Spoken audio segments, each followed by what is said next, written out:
Right, time to make the window, so back to hardwood. These boards are pretty much the same sort of shape, bend, all that lot. They weigh a ton, so I'm just going to use this first one, this top one. I need 1770. I could cut it in half. This is 3/6. I could get two 1800s, but that'd only leave me 30mm ply, so I'm going to cut it at 1900.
So there I have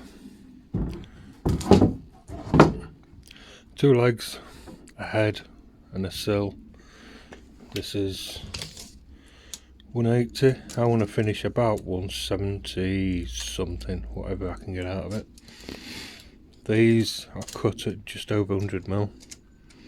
By the time I've planed them, they'll come in about 95 hopefully. Just got to plane them straight, flat and square.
So now those pieces have one square edge. Not worried about that, I'll lose that when I will put it through the thicknesser. And now I've got to do this wide one, which means taking my guard off.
I don't know if the cutters, they should line up with that,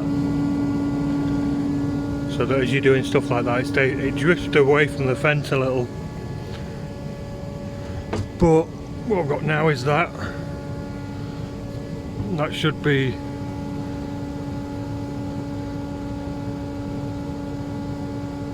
slightly bent, I don't care. It's as close as I can get with this little bed here. It's a long machine, but this is the part that's important. So I've got a piece of 6mm here. It's a bit bent and wobbly, but I'll sit that on there, turn it over, and run it through the machine that way up. So that's what I've got. I could fix this to that, but I'm just going to make sure they go through at the same time.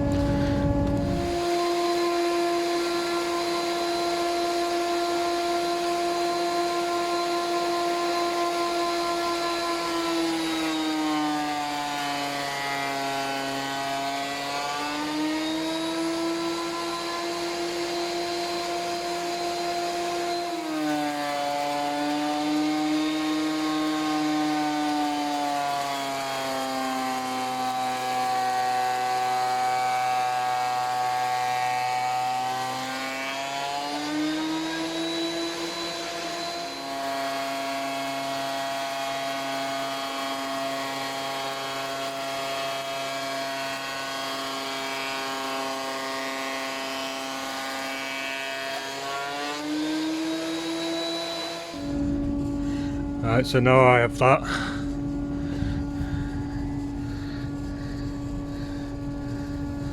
Which is pretty good. I'll put a square edge on, like this one had. And then I'll be able to run them through the planer. That way up. These ones that way up. Until I get the thickness I want.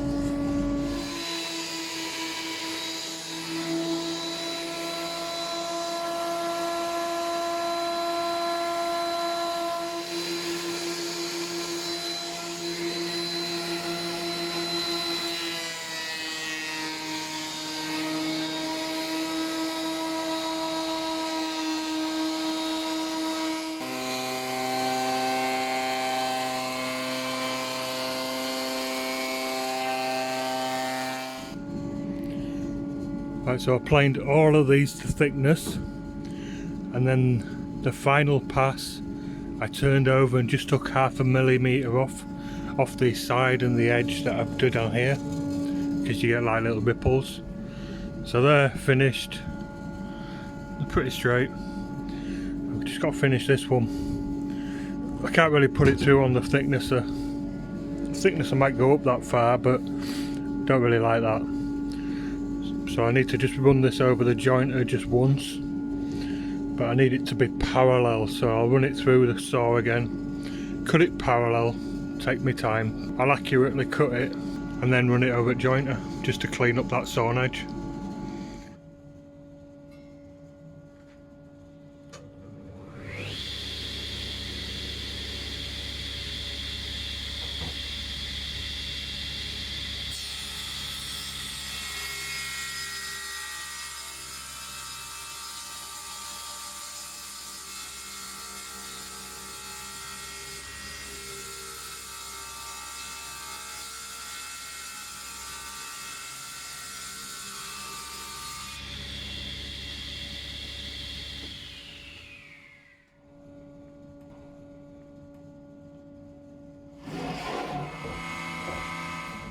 Right, so that should be parallel, square on both sides. Start cutting them now. I'm wearing dust mask when I cut this because it's really dusty, really fine powdery. So this is the size of the window, 1380 wide, 1770 high. I've allowed 50mm each side, so these are 1480, 100mm overall. So 50mm will be horns that will get cut off, and 50mm for the sill that I'll cut in. I'll show you that later. I'm just going to put a little stubby tenon in the end of each of these uprights. So I need 1770 minus that width, which is that width. So 1770 minus that width plus the length of the tenon that I'm going to cut into here. So 1770 minus the width of two of them, that's 90mm. That gives me 1680. But then plus 30mm for a tenon on the end of each one of these, 60mm, gives me 1740. So I'll cut these legs at 1740. So I've got my head of my sill here. I've just marked out where the uprights are going to go. This is going to get chamfered for the sill. And I'm just going to put a little simple tenon in the middle. There's all sorts of little haunch tenons and things you can do. I'm just going to cut a little tenon. I'm not going to go all the way through, because when I've taken windows to bits, that's where the water gets in. If water gets in the top, it gets into the joint. It's whatever. I'm just gonna make a little jig. Use a flush cutter. I bought a new router. Bought this a few days ago with a long cutter. I haven't even got it out of the box yet. But I bought it because there's nothing wrong with my router, wherever it is. There's nothing wrong with this, but it's one of the only remaining 110 tools I've got. So if I take it anywhere, I've always got to take the transformer. It's only got a 50mm depth plunge cut. That gets in the way sometimes if I want to try and do locks or anything like that. This one's got 80mm plunge, and I want to do the mortise and tenons on the doors with it. It's my excuse for buying it anyway. And it's 240, and it's got variable speed. That one's one fixed speed. Some of these big cutters are supposed to be run at a lower speed. I've never had any problem, but this one's variable, so I can zzz.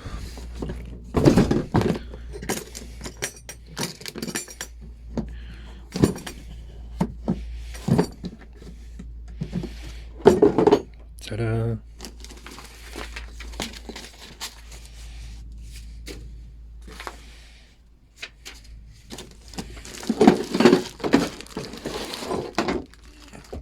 It's like Christmas, isn't it? Fence, fence, fence, fence, template guide, collet, spanner, dust extractor. I ain't got dust extractor for that, so that might come in useful when I'm in people's houses. Like I say, it's got 80mm plunge depth. I hate having to put things together. One thing I didn't fancy on this was that flat edge. I don't know whether that'll get on my nerves or not. We'll see. Might be good. But I like the round one of this, because you can go. I like the round one of this because you can go anywhere you want and it's always the same distance in. Plus this, find the button. Where is it? You pull that, and that releases the template guide.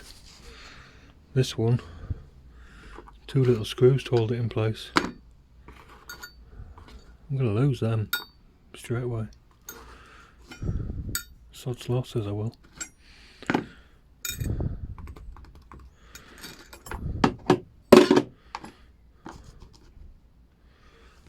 Wonder if they'll go in there.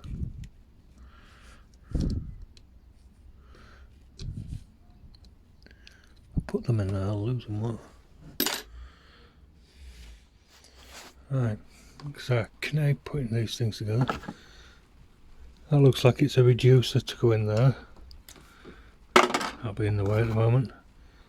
At the moment I ain't got a clue what that is. I'm guessing that's some kind of thing. Spanner, I'll leave that out. Don't know what that is.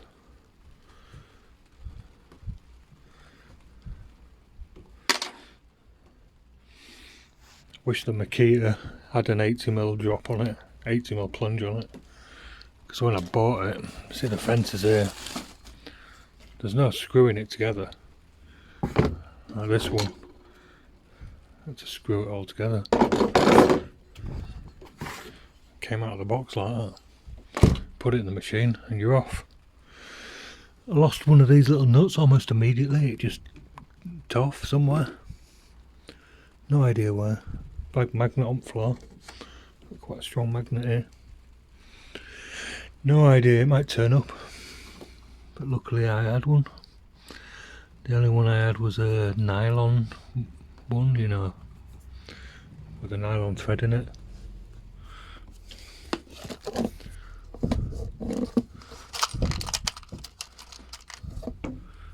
One a bit like this with a nylock. Nylock in it, nylock thread in it. That's probably the one that'll stay in, the other one was just a nut. Anyway, I'll get on with working now.